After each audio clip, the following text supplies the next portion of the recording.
Halo Sobat Cooper, apa kabar? Piye kabare? Kali ini saya akan meringkas sebuah film dengan cara yang sederhana dan ala kadarnya. Dan inilah alur ceritanya. Tok tok tok tok.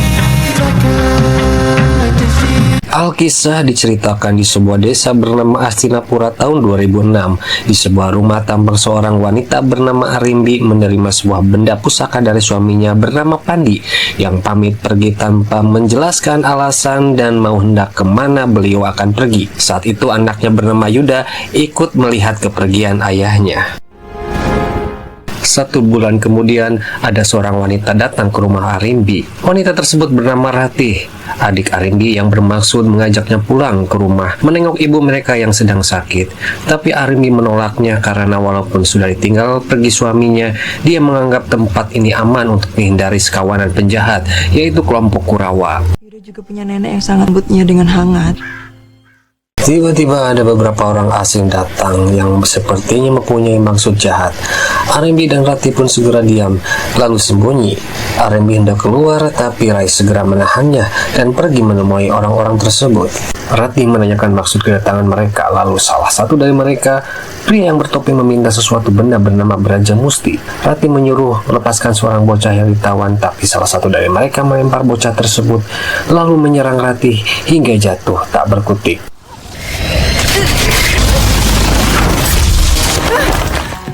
Tiba-tiba Arimbi keluar dan menyerang para penjahat ini.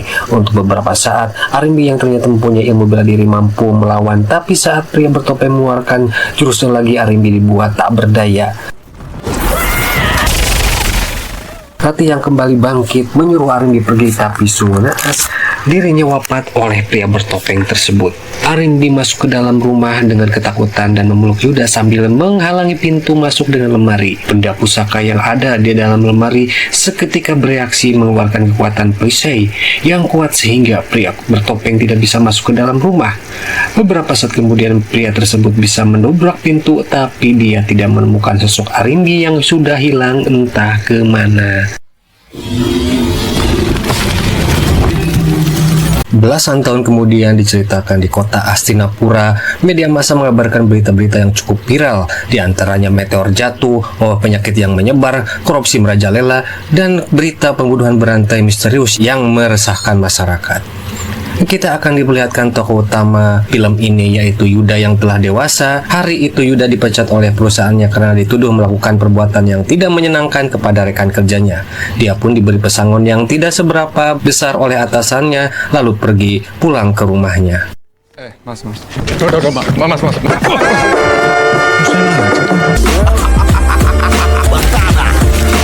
Ada korban lagi loh. Masa sih Pak? Oh, juara fisika loh dia. Memangnya selain Yuda mengontrak sebuah rumah dan tinggal bersama Arimbi. Ternyata ibunya mengalami gangguan jiwa akibat kejadian dulu dan sering membuat resah tetangganya, sehingga masyarakat di situ menyuruh Yuda untuk menenangkan ibunya. Sini. Duduk sini. Ya, jauh. Buang. Boleh iki. Jur.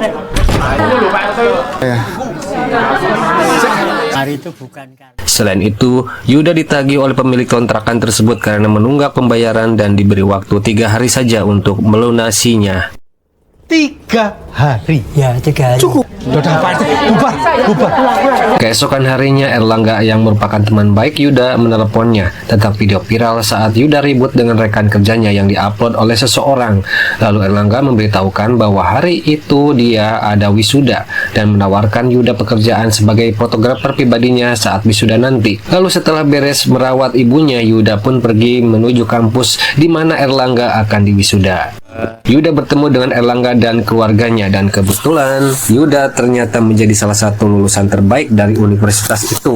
Ketika acara dimulai, Yuda pun beraksi memoto momen-momen penting saat wisuda. Acara dimulai dengan sambutan dari rektor universitas bernama Profesor Arya.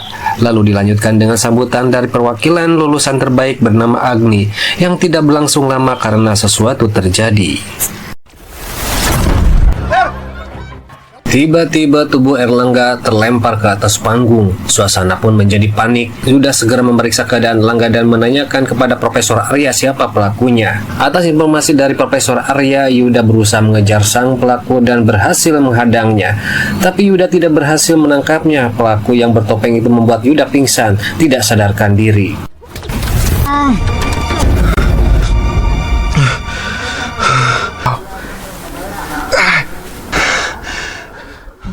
Ketika sadar, Yuda mendapati dirinya sudah berada di kontrakannya. Luka pukulan pria bertopeng membekas di perutnya.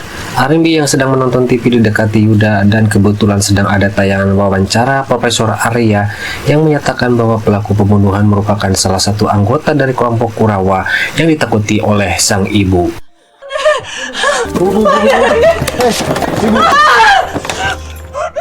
Pada hari yang sama, Yuda pun pergi ke rumah keluarga Erlangga untuk menyampaikan duka cita. Terbayang dulu kebersamaannya dengan Erlangga saat masih sekolah.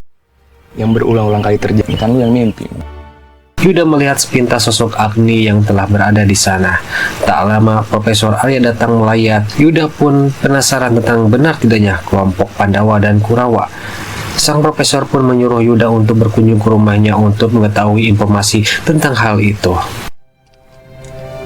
Prof. Iya. Ketika sudah berada di rumah sang profesor, Yuda bertemu dengan Agni yang ternyata adalah putrinya. Lalu, sang profesor menjelaskan secara lengkap bahwa tahun 3000 sebelum Masehi, Pandawa, Kurawa, raksasa dan dewata memang benar adanya. Kejadian yang menimpa Erlangga kemungkinan salah satu keturunan Pandawa karena mempunyai sifat baik sehingga menjadi sasaran pembunuhan. Yuda pun menghubungkan kejadian itu dengan ibunya yang disakiti jiwanya oleh Kurawa dan menyimpulkan bahwa ibunya pun mungkin adalah seorang titisan Pandawa. Meren. Di kampung pinggir. Setelah mendapat info dari Profesor Arya, Yuda lalu mengunjungi rumah Erlangga dengan niat mengembalikan barang-barang yang dipinjamnya dulu.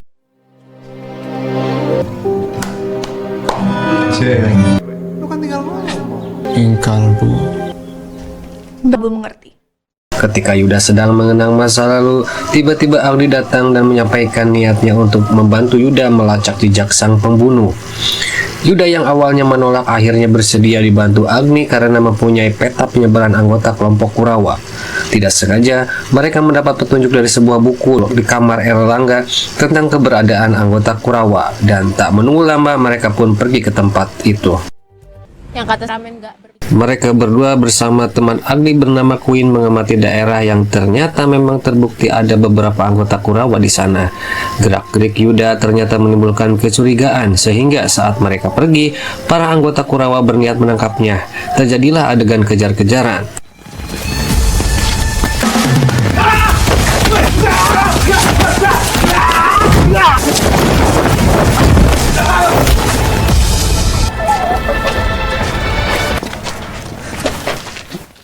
Yuda dan Agni berusaha melawan, tapi karena kalah jumlah, mereka pun tak berdaya.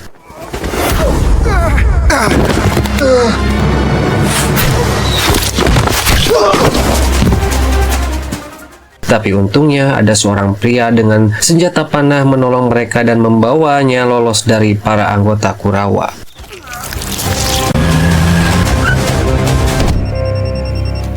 Tahu alamatnya? Depannya Meripat Lawas. Si pria membawa Yuda dan Agni ke markasnya. Setelah suasana mulai tenang, si pria ini memperkenalkan dirinya bernama Dananjaya. Dia tinggal bersama adiknya bernama Gege dan ibu angkatnya bernama Meripat yang ternyata seorang Kurawa yang membelot menjadi orang biasa dengan menggunakan kemampuannya untuk kebaikan. GGI memakai alat khusus dan dapat diketahui Yuda dan Agni adalah titisan Pandawa dari aura tubuh yang dikeluarkannya. Dananjaya juga mengakui bahwa ia telah menyimpan semua data-data mengenai Pandawa dan Kurawa yang belum terungkap. Dia juga ternyata kawan Erlangga dan telah lama bekerja sama menjalankan suatu proyek bernama Satria Dewa. Terus kalian ngapain? Tanpa Erlangga, proyek ini nggak akan... Ini tunggu dulu. Yuda teringat dengan ibunya, dia pun bergegas pulang untuk menemuinya. Agni pun memohon untuk ikut serta dengan Yuda. Begitu sampai di kontrakannya, Arimbi sudah tidak ada karena pemilik kontrakan telah mengusirnya. Untungnya ada catatan yang ditinggalkan Arimbi, yaitu alamat rumah yang dulu dia dan Yuda tempati. Ketika sampai, Yuda mendengar suara tembakan. Mereka pun berlari menuju sumber suara tersebut dan menemukan Arimbi dengan luka tembakan di perutnya.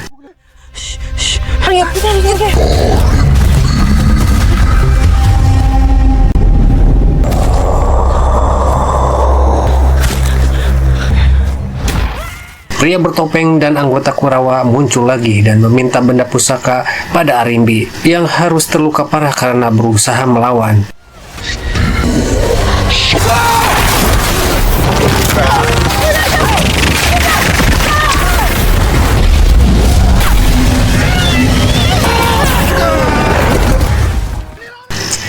Yuda dan Agni pun berusaha sekuat tenaga melayani serangan dari banyaknya anggota Kurawa yang menyerangnya.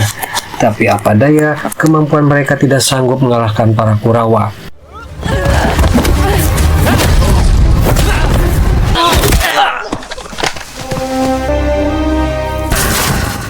Pertolongan pun datang. Sekali lagi Dananjaya dengan senjata panahnya mampu membuat pria bertopeng dan gerombolannya pergi. Arimbi yang sekarat sebelum meninggal memberitahukan pesan terakhir mengenai tempat di mana benda pusaka yang diinginkan pria bertopeng itu disimpan. Emangnya lo punya saudara, Yud? Setelah pemakaman ibunya, Yuda menemukan benda pusaka tersebut dan membawanya ke markas Dananjaya. Udah kan? Mirip kayak aura Bang Yuda. Artinya apa? Coba yuk.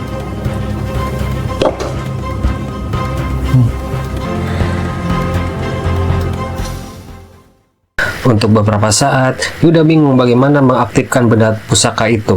Saat sedang berbincang dengan Dananjaya tentang data anggota Kurawa, Gege berteriak karena benda pusaka itu menyala saat dibenturkan ke lantai.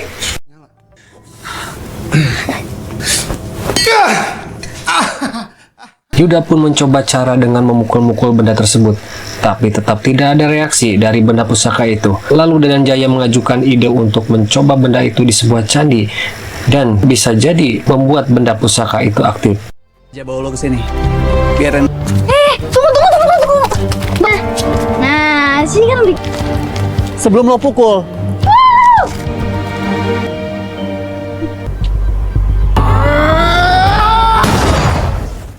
Dan benar saja, pusaka Brajamusti itu bereaksi saat Yuda memukulnya. Energi dari pusaka itu keluar dan secara perlahan masuk ke dalam seluruh tubuh Yuda.